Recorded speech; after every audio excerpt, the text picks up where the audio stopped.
Tudo bom com vocês? Estamos iniciando agora uma nova disciplina, que é Teologia Católica, né? Então, nós vamos estar lá na playlist Teologia Católica e vamos iniciar com História da Igreja na Visão Católica, tá? Vou começar com introdução, tá certo? Entenda vocês que é a história da Igreja na visão católica, perfeito? Então, vamos lá.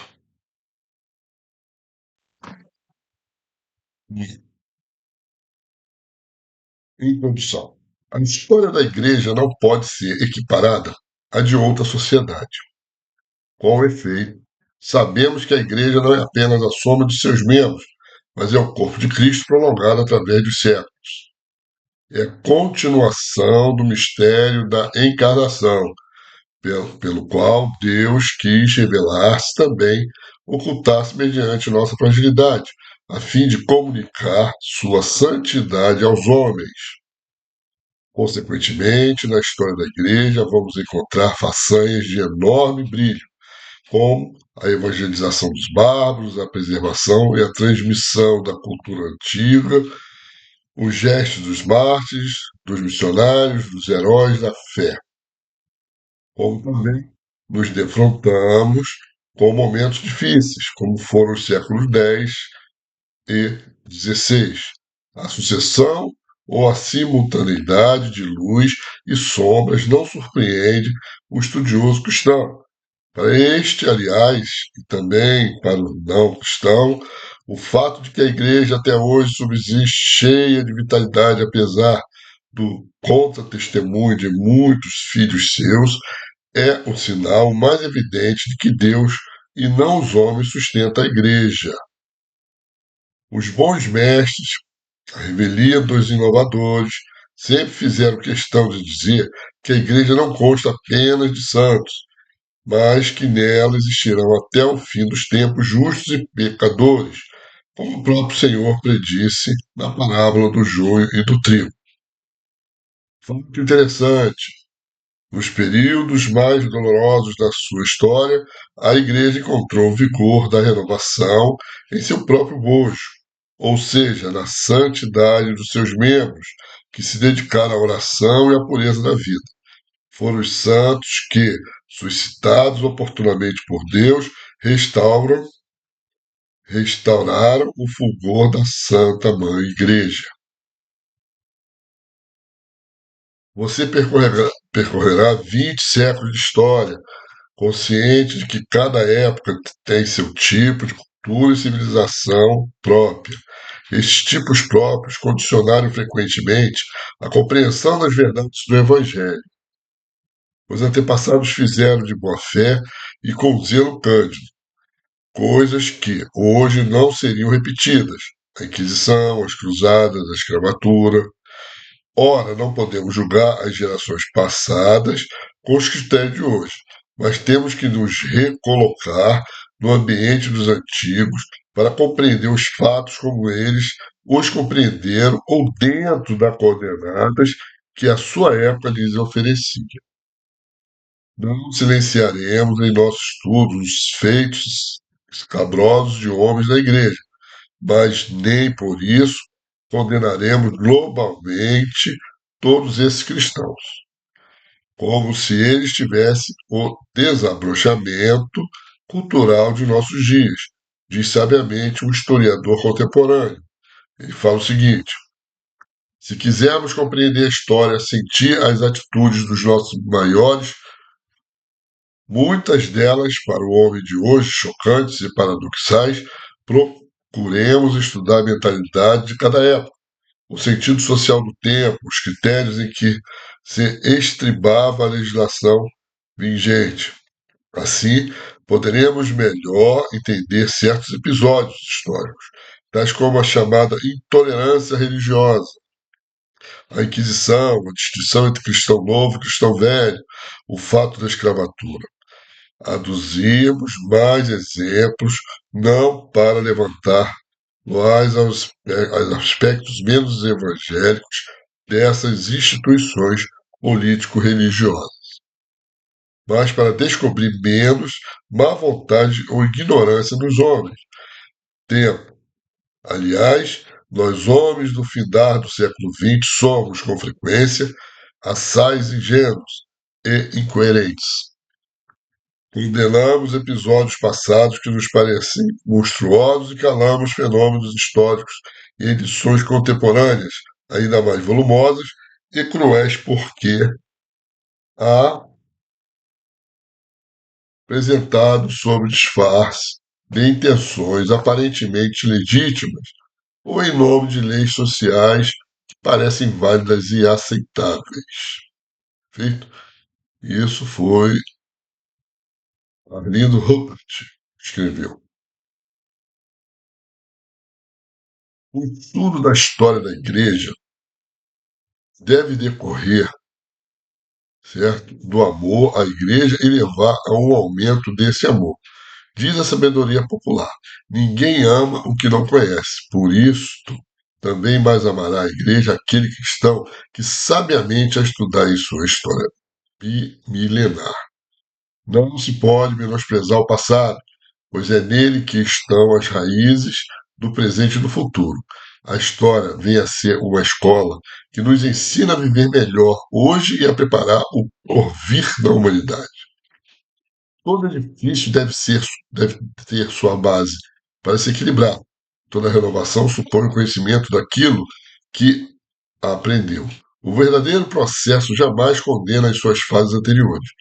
Passa de um bem para outro melhor, sem, porém, considerar o mal aquilo que antigamente era um bem.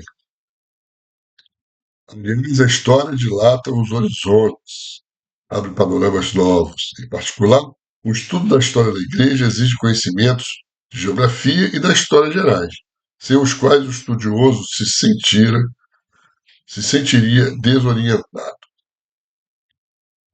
Vamos dividir essa história da igreja. A história universal foi dividida pelos renascentistas dos séculos XV e XVI em antiga, medieval e moderna. Os historiadores da igreja, a partir do século passado, adotaram essa distribuição que continua em voga até hoje, com o acréscimo de mais um período, o contemporâneo. Razões para assim dividir a história da igreja são várias. A mudança de cenário e de cultura, retada pela invasão dos povos germânicos na Europa do século V, VII, foi pondo termo na Idade Antiga. Convencionalmente, dizemos que, em 692, data do Concílio Regional de Trullos II, começa a Idade Média. O renascimento das ideias e da cultura grego-romanas no século XV, bem como a reforma protestante e a descoberta de novos continentes, dão origem à nova fase da história. A Idade Moderna, que convencionalmente começa em 1450.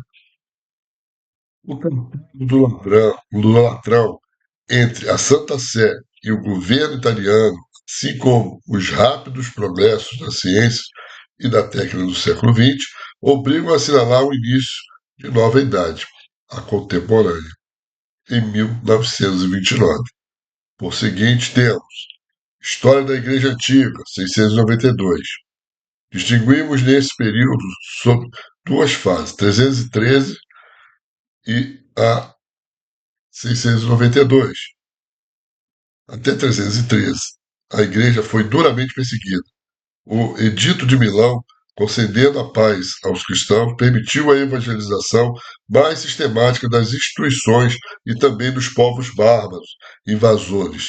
Estes imprimiram suas características próprias à vida cristã.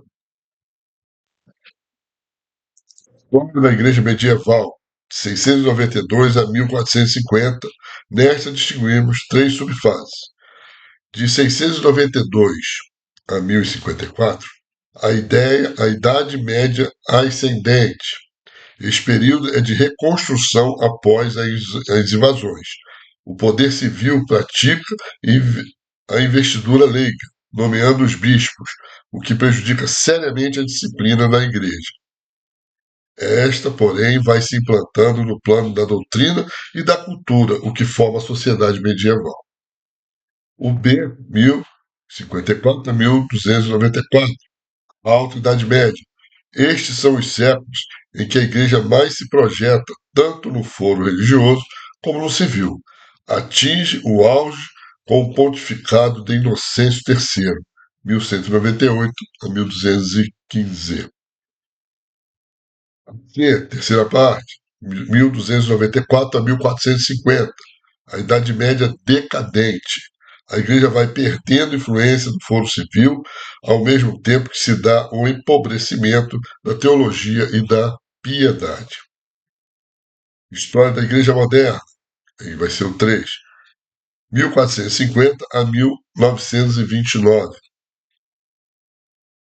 Esta época se subdivide em duas subfases: 1450 a 1789, com a Revolução Francesa, novas ideias racionalistas vão se difundindo, o que obriga a Igreja a novas respostas. No século XVII é dito o século dos santos.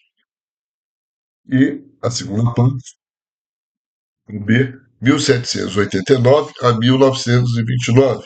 O racionalismo e o materialismo se fazem sentir com toda a pujança, enquanto a fé se propaga nos territórios de missão.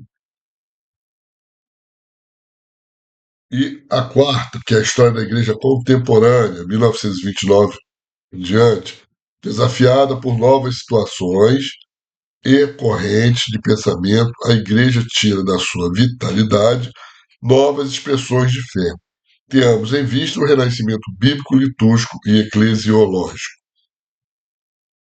O que temos a dizer-lhe, a entregar-lhe nessas aulas, certo?